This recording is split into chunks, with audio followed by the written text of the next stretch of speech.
timu pia inaweza kitu kwa namna nyingine. Nadhani pia ni mechi nyingine ambayo mwalimu ana focus eneo hilo, ndio maana kuna mabadiliko makubwa sana ya kikosi kulinganisha na timu ambayo tumezoea kwenye kufuzu AFCON tulikuwa nayo na maeneo mengine. Lengo la mwalimu la kwanza lipo hapo. Lakini kuja kwenye magoli ambayo tumeruhusu, bao la kwanza ni bao la penalty ambalo Ibrahim Bakar alicheza the foul. Ni foul ambazo Ibrahim Bakar amekuwa akizicheza mara kadhaa, na walimu kadhaa washe kusema hadharani namna gani ambavyo anatakiwa kuimprove ile kitu. Na abishe kuzungumza kuhusiana na matukio, kwa sababu ameenda kumkata mtu ndani ya box na alikuwa kupiga tackle ni pale 7 akakosea, akaenda akajikuta na anafanya mchezaji foul kwenye box. Kwa ni matukio ambayo Bakar amekuwa nayo kwa muda mwingi. Japokuwa hapa katikati ni kama vile hali yapunguza, kwa sababu mara mwisho kumuona Bakar na kata sana kama hivi na kutoa penalty ni muda kidogo. Kwa kuna eneo ambalo aliweza kuimprove, na goli la kwanza mpendana kwa namna hiyo. Goli la pili ni goli ambalo limetokana na pasi ambayo ilipigwa kwenye eneo ambalo mpigaji ambaye alikuwa Nizo Mwenda, kwa sababu ndo Stars ilikuwa inaanza bila. Mwenda ndo alikuwa na mpira mguuni. Kwa alikuwa anapiga back pass kwenda kwa defender ili waendelee kumiliki mchezo, lakini alipiga pasi kwenye eneo ambalo lipo wazi. Hatimaye kama sisi sasa kwa Iran ukaanza kupata bao la kutangulia. Kwa ni makosa ambayo yote kwangu mimi ni makosa ya mchezaji mmoja mmoja. Issue ya Bakar kutoa penalty ni yeye, kwa sababu alikuwa anaweza kufanya kitu bora zaidi ambacho alikifanya, lakini pia hata bao la pili ambalo Israel Mwenda alipiga pasi mkapi angeweza kufanya kitu bora zaidi. Lakini ukiacha kosa ambalo alifanya Israel Mwenda kwenye hiyo goli la pili, pia yule kipa Yakubu Al-Shurema kwa ile mpira ulipopigwa alikuwa anaweza kufanya zaidi hapa, kwa sababu ni attempt ambayo ule mpira ulipita karibu na ambapo yeye yupo. Kwa hiyo kama Liberty timu ya taifa ambaye hivi sasa yupo Simba na watu wanatamani waone magari ambapo anaweza akagombania namba na Musa Pimpini kama na kocha kwanza Simba, kuna vitu ni anatakiwa kuimprove. Kipo goli la leo, binafsi naamini angeweza kufanya kitu bora zaidi kuliko ambacho tumekifanya. Hamisa amezungumza hapo Nsajigwa Senior kuhusiana na kile ambacho kimeadhibu Stars kutokana na makosa ya mchezaji mmoja mmoja. Lakini tutazame, amezungumzia pia kuhusiana na back pass, na mara kadhaa wa Tanzania hasa mashabiki walikuwa wakihoji namna ambavyo Taifa Stars mipira mingi inacheza nyuma kuliko eneo la ushambuliaji. Hata ikiwa imemiliki mpira, basi utaona mipira mingi imechezwa eneo la ulinzi na si eneo la ushambuliaji la Taifa Stars. Kama taifa tunatakiwa kubadilika wapi, ama nini ni sahihi katika namna ya uchezaji kuhakikisha hatufanyi makosa namna hiyo na kuendelea kupoteza michezo ambayo tunashiriki? Unajua kuna vitu viwili hapo. Kuna mpango kazi au tunasema kuna namna ambavyo unahitaji timu yako icheze, plus una watu gani ambao watakwenda kufanikisha huo mpango kazi uweze kukamilika. Kwa sababu kwenye football kuitengeneza timu ikadefend inawezekana isiwe ni kazi ngumu sana. Inawezekana ikawa ni moja ya kazi ambazo ni ngumu, lakini isiwe na ugumu kama kuitengeneza timu iweze kushambulia. Ndio maana ukiangalia Stars sasa hivi namna ambavyo wanazuia au namna ambavyo tunazuia vizuri sana. Lakini angalia, ukishaona nyinyi mpo na mpira, alafu angalia idadi ya wachezaji ambao wapo katika nusu yenu, na maana kuta ni idadi kubwa ambapo tunategemea mnapokuwa na mpira tuone labda shape ya tofauti, labda let's say nyuma wanabaki mabeki wawili, then labda mafullback wa pembeni wanasogea juu kidogo karibu labda na ule mstari wa katikati ambapo wanakuwa wanaungana na kiungo ambaye yuko hapo, either atakuwa ni kiungo mmoja kama wacheza kwenye single pivot labda ya 4-3-3 au kama wacheza kwenye double pivot ya 4-2-3-1, tegemea viungo wawili pamoja na hawa mabeki wawili wa pembeni, ambapo shape sasa inakuwa ni ya wawili watu wanne. Ina maana tayari inakuwa inarahisisha build up ya timu, hata kama mpinzani ana press labda na kwenye shape labda ya wanne wawili, tayari unakuwa umeshaweza kumzidi kwenye hilo eneo, kwa sababu angalia inakuwa ni rahisi kwa huyu kiungo mmoja kwamba hata kama kuna muda au washambuliaji wawili labda wanawapini wale mabeki wasiweze kupiga pasi za juu, yeye anaweza kawa anasogea hapa katikati, alafu tayari anakuwa ameshatengeneza numerical advantage kwamba nyinyi hata mkiwa mna pressing, na maana kwenye pressing, sifa ya pressing lazima mtengeneze distance ndogo. Kwa hiyo na maana wale washambuliaji wawili wanapokuwa na press tunategemea mstari wa pili wa kiungo na wao unasogea juu. Kwa hiyo kwa namna kama hiyo, na maana tayari mpinzani anajua kabisa kwamba nikisogeza timu juu hawa watu tayari wameshanizidi numerical advantage, watasogea wataniadhibu. Kwa naona kuna muda anakuwa anarudisha timu kusogea kurudi nyuma. Issue ambayo ipo kwenye progression ya mpira ndipo issue ambayo ndio issue kubwa ya Stars ipo hapo. Na hiyo kama taifa sasa hilo ni janga, kwa sababu kwa bahati mbaya sana timu ya taifa hausajili. Inakubidi uishi na wale ambao uko nao, whether kama ni diaspora au umeweza kuwatengeneza kwenye vituo mbalimbali vya football. Angalia na kwenye progression ya mpira kuna aina ya viungo ambao unapaswa kuwa nao kwenye hilo eneo ambao watakuwa wanaisaidia timu kuprogress mipira sana mipira ina kuprogress mipira eneo la katikati, au kama mpinzani amezuia zaidi eneo la katikati kupeleka mipira katika eneo la pembeni. Mwangalie Faisal the way ambavyo anacheza. Faisal kama timu ingekuwa ina kiungo mmoja wakati ambaye unajua ana uwezo wa kuifanya hiyo kazi, Faisal tulikuwa tunategemea tumuone anacheza juu kabisa karibu na mshambuliaji. Yaani ukipima meters ambazo yupo Faisal na mshambuliaji wakati hizo ni mita nyingi, lakini mwangalie Faisal eneo ambapo anacheza kuna muda anakuja kuombea mipira chini huko kabisa kwenye bega la kushoto la kiungo wa ulinzi wa timu yetu. Kwa sababu gani? Kwa sababu mipira haifiki huko juu. Kwa nini haifiki? Katikati una nani ambaye ana uwezo wa kuyafanya hayo majukumu? Na hayo majukumu na yazungumza Wasara ni kwamba yupo comfortable. Hata kama anapokuwa press labda na watu wawili, anaweza akapokea mpira akiwa amelipa goli la mpinzani mgongo, akareceive mpira, akatani tayari kisha kuwa umetani, na maana kuna watu wawili au umeshaacha. Wenzako wako pembeni wanaomba mipira, utachagua unapiga pasi eneo la katikati, utachagua utachagua unapiga pasi eneo la katikati au unapiga mpira kwenye eneo la pembeni. Kwa hiyo hilo ndio janga ambalo tuko nalo. Ndio maana unaona back passes zinapigwa nyingi. Kwa sababu gani? Hakuna njia. Yaani ukiangalia ni nani ambaye ana uwezo wa kuriski pasi moja akaipiga labda eneo la katikati la kuvunja labda mistari miwili ya ulinzi wa timu pinzani, haipo. Ndio maana unakuta kuna muda option pekee ambayo tuko nayo ni kupiga ni kurudisha mpira nyuma. Na hicho kitu wajua makocha kabla ya kwenda kucheza mchezo wanakuwa na study timu pinzani wanayokwenda kukabiliana nayo. Wanaandaa mpango wa kwanza, anza kaandaa plani ya pili, anza kaandaa plani ya tatu. Na maana lazima mwalimu wa Iran atakualisha iangalie Tanzania namna gani ambavyo wanakuwa wanacheza. Ni timu ambayo unapofunga na Hamisa, unavizungumza tayari Tanzania imeruhusu bao la 3 hivi sasa. Imeruhusu bao la 3 hivi sasa, kwa maana tuko nyuma mabao 3-0. Na umesema namna ambavyo mpira inakaa sana chini kwa sababu hakuna mtu ambaye ana connect kutoka eneo la ulinzi kwenda eneo la ushambuliaji. Kwa maana Mombo leo ndo mchezesho namba 8. Chazi Mombo ndio amechezeshwa namba 8. Hatoshi kucheza katika nafasi hiyo, na kama taifa nini mbadala katika hiyo nafasi? Kwa sababu si mara ya kwanza leo kuona Tanzania inacheza kwa namna hiyo. Ikitokea tume improve katika eneo hilo inakuwa ni mechi chache, lakini mechi nyingi sana huwa tunacheza katika eneo la nyuma. Unajua Wasara, ukizungumza mbadala au ukizungumza nini ambacho tunapaswa kukifanya, ni kwamba plani pekee ambayo sasa hivi tuna plani mbili. Tuna long term plan na short term plan. Hii short term plan tumeijaribu, haijatusaidia. Ikiwemo kufanya nini? Ukimwangalia Charles Momwa ni mmoja wa wachezaji ambao wana asili ya Tanzania ambao hawakuwa wanacheza katika ligi yetu na hawakuwa wanatambulika katika nchi yetu, wametafutwa, wameletwa. Hiyo ilikuwa ni plani nyingine ya kusaidia timu ya taifa, lakini wameletwa. Tuliwaona hawa kina Charles Momwa, kina Tarina Larakia, tuliwaona kwenye timu ya taifa tulivyoona kucheza AFCON, walisaidia timu. Hapana, ukiangalia sio wachezaji ambao wanacheza kwenye zile ligi fulani ambazo ni competitive. Sababu unategemea labda kama ni anacheza labda ligi kuu labda acheza labda Uingereza, basi hata kama tucheza Premier League basi at least acheza hata Championship. Kwa sababu uwezi tulikuwa tunaangalia msimu jana nafikiri unataka kusema hatoshi katika viatu vya Taifa Stars. Of course, yani Wasara tulikuwa tunaangalia msimu jana, kuna mechi moja alikuwa anacheza Manchester City, nafikiri kama ilikuwa FA, ilikuwa ni Community Shield. Alikuwa anacheza na timu ya Chazi ya Haji Mnoga.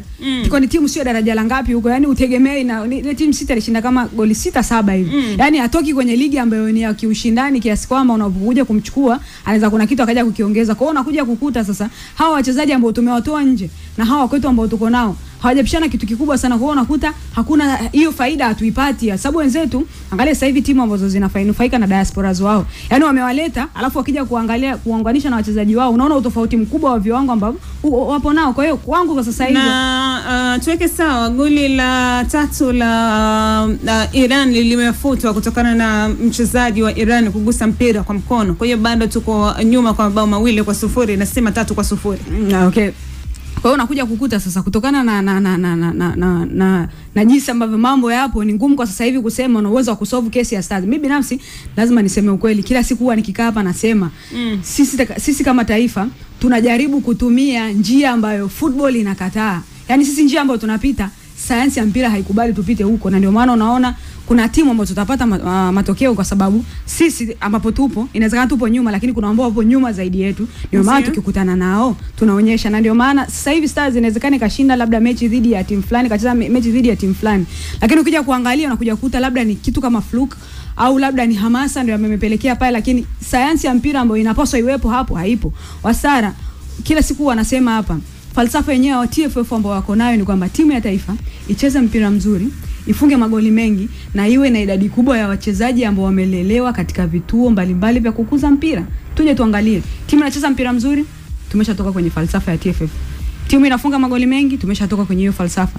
Tuangalia idadi ya wachezaji wetu ambao tuko nao ambao wamekuwa katika malezi ya soka, ambao tunajua kabisa kama taifa sisi tulianzia hapa tukafika hapa, bado tujafika tunakokwenda, lakini at least tuko hapa, na mwanzo wetu ambao tulianza nao at least unaonekana hatupo hapo. Kwa hiyo sisi tunatumia njia ambazo si rafiki katika football ambazo zinahitajika kutumika. Kwa hiyo kwangu mimi binafsi sasa hivi ukiniuliza Wasara, tupo karibuni kufuzu labda World Cup ya 2030, kwangu hatupo karibu. Hii tayari tumeshaipoteza. Kwangu mimi binafsi kama tutaandaa project ambayo itaisaidia taifa, inawezekana ikawa tukawa tuna kwa sababu pia sasa hivi timu zimeongezeka na inawezekana zikaongezeka zaidi huko mbele, kwa sababu FIFA kila siku wanafanya badiliko kwenye kanuni zao.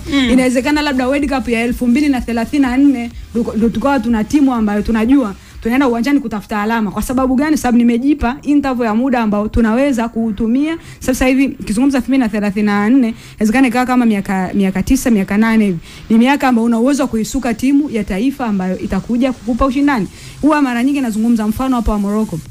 Tulicheza na timu ya taifa ya Morocco, tulicheza na Cape Verde hao ambao sasa hivi tunaona tuachane na Cape Verde kwa sababu wao kesi yao ni hao diasporas. Waangalie Morocco. Tulicheza nao, kuna kipindi ambacho ilikuwa inaonekana kama tuko kidogo tu kuna hatua fulani ambayo tumeipiga compared na Morocco, lakini kaangalia sasa hivi Morocco walikaa chini wakaangalia issue yao iko wapi, wakaangalia ni wapi ambapo wanapaswa au ni njia zipi ambazo kama taifa wanapaswa kuzitumia. Sasa hivi kaangalia ambapo hapo. Kwa hiyo sisi lazima tukubali kwamba njia ambayo tunaitumia sasa hivi Wastara tunakosea, sababu sasa hivi naweza hii ni timu ya taifa, huwezi kwenda kununua mchezaji. Swali ambalo umeniuliza mimi ni kwamba ingekuwa ni rahisi kama una uwezo wa kutafuta tiba kwenye hilo eneo. Tiba unaitafuta vipi? Unakwenda kuchukua mchezaji fulani sehemu fulani ambaye atakuja kukusaidia. Kwa sababu hauna na plani ambayo umeitumia pia kuleta wachezaji wengine nje, imeshindikana. Kwa sababu huyu Haji Mnoga kuna kipindi alikuwa anatumika kama kiungo wakati, imeshindikana. Kuna kipindi alikuwa anatumika kama beki wa kulia, imeshindikana. Kuna kipindi akawa haitwi.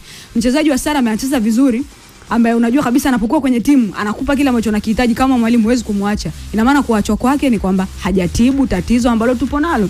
Kwa hiyo kama taifa, kama tutaendelea kutumia hizi short plans, itabidi kila siku tu tunajaribu. Leo atacheza huyu, kesho atacheza huyu, kwa sababu ndio ambao tuko nao sasa hivi. Yani ndio tuna wachezaji wachache ambao wapo katika level hiyo ya ubora ambao tunaweza kwenda nao. Yani ambao wapo kwenye level ya ubora mkubwa ni wachache kuliko wale ambao tupo nao. Yani ilishafikia sehemu, kuna mashabiki walikuwa wanazungumza, binafsi mimi niliwaelewa kwamba imefikia sehemu sasa hivi Simon Msuva ambaye anaweza kuwa labda amekata miezi 2-3 hajacheza, ni bora aitwe kwenye kikosi chetu cha timu ya taifa na acheze, kwa sababu nafasi yake ipo, na asipocheza pengo lake linaonekana. Wasara hiyo haipo kwa bahati mbaya, ni kwa sababu sisi kama taifa njia ambayo tunaitumia tayari tunapaswa yani cha kwanza ambacho tunapaswa kukubali ni kwamba tumefeli kwenye njia ambayo tunakwenda nayo.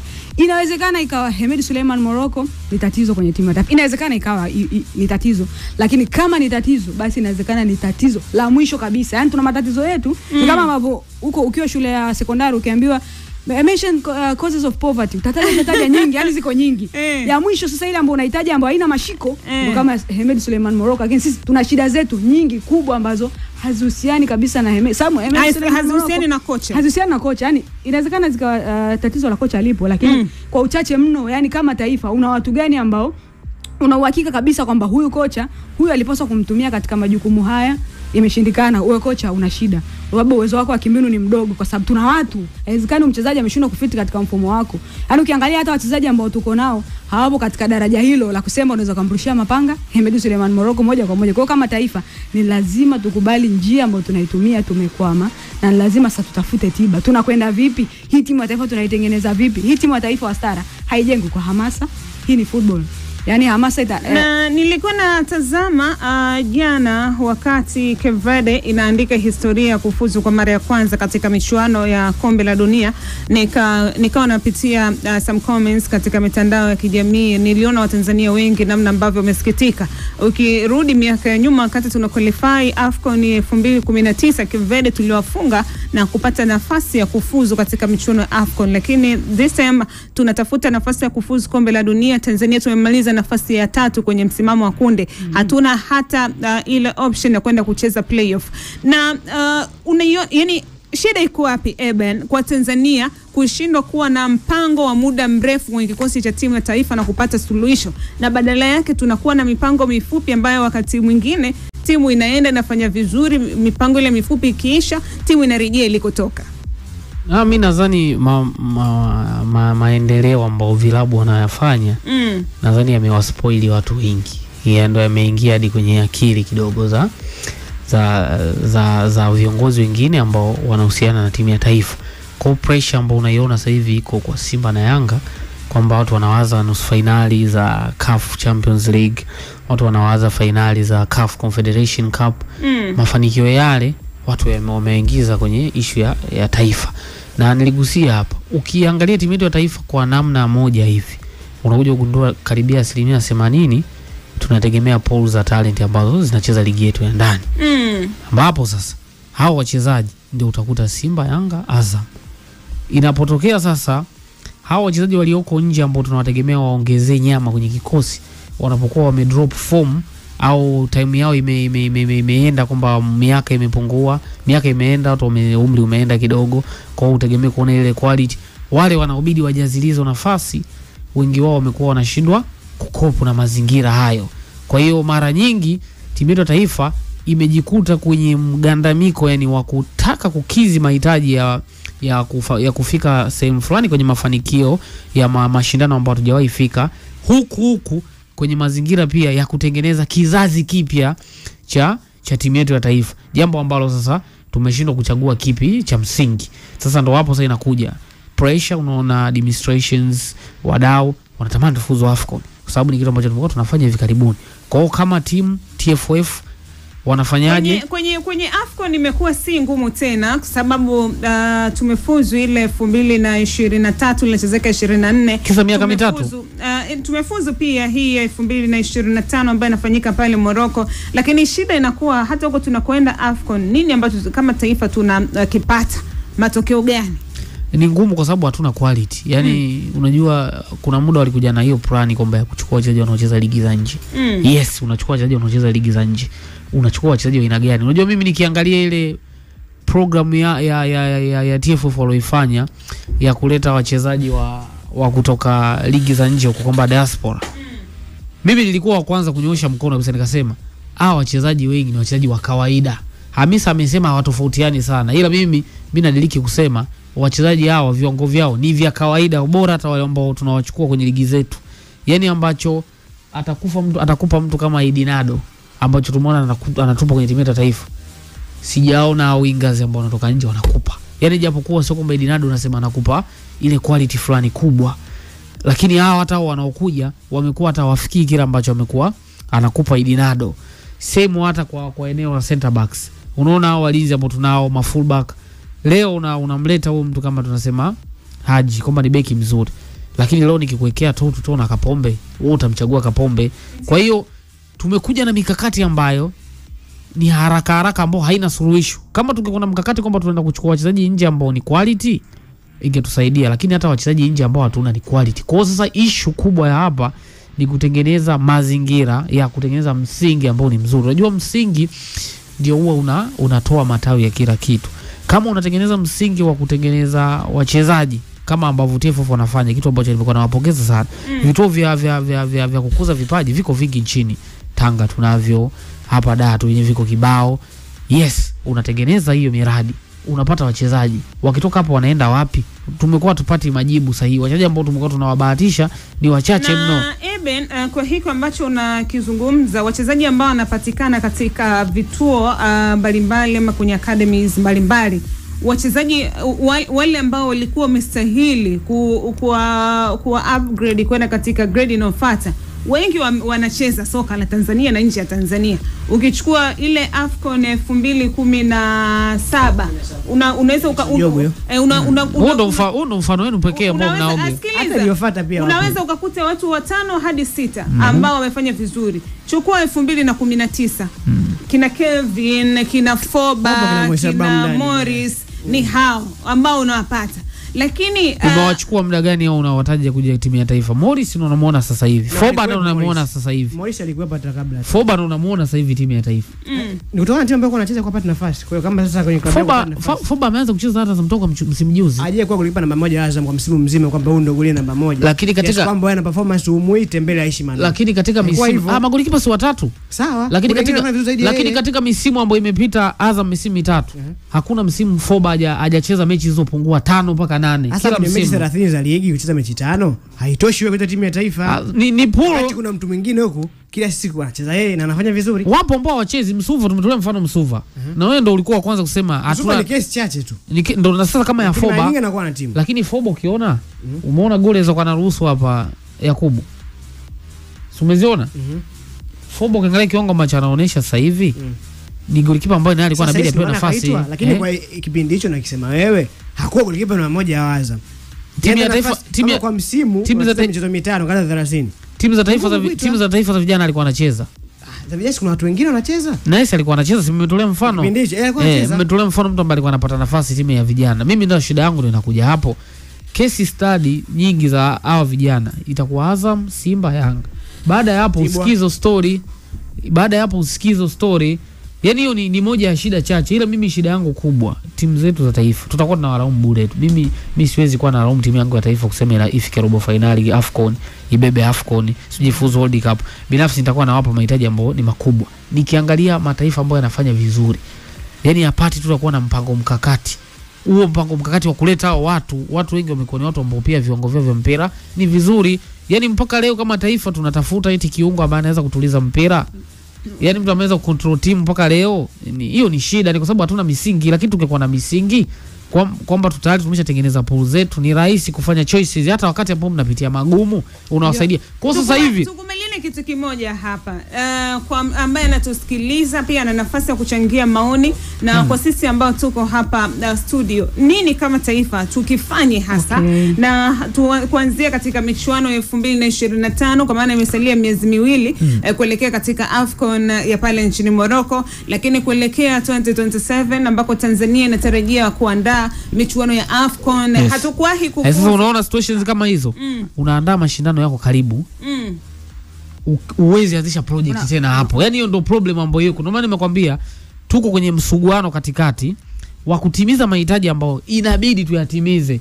Uwezi ukaandaa AFCON leo useme unakuja kutokea makundi, itakuwa ni shame. Uandae mkakati timu hii tuje nayo hivi kirahisi itakuwa ni ngumu. Alafu hapo Hamisa huko kwenye kipindi ambapo inabidi utengeneze timu, wale wachezaji wengi unawategemea, ukiangalia wengi umri umeenda na pia viwango vyao vimedrop. Nilikuwa nagusia hapa mtu kama Fei ukianza kusema performance zake timu ya taifa ambazo ni nzuri katika mechi za hivi karibuni zinahesabika, na ukimtoa leo Fei unamweka nani?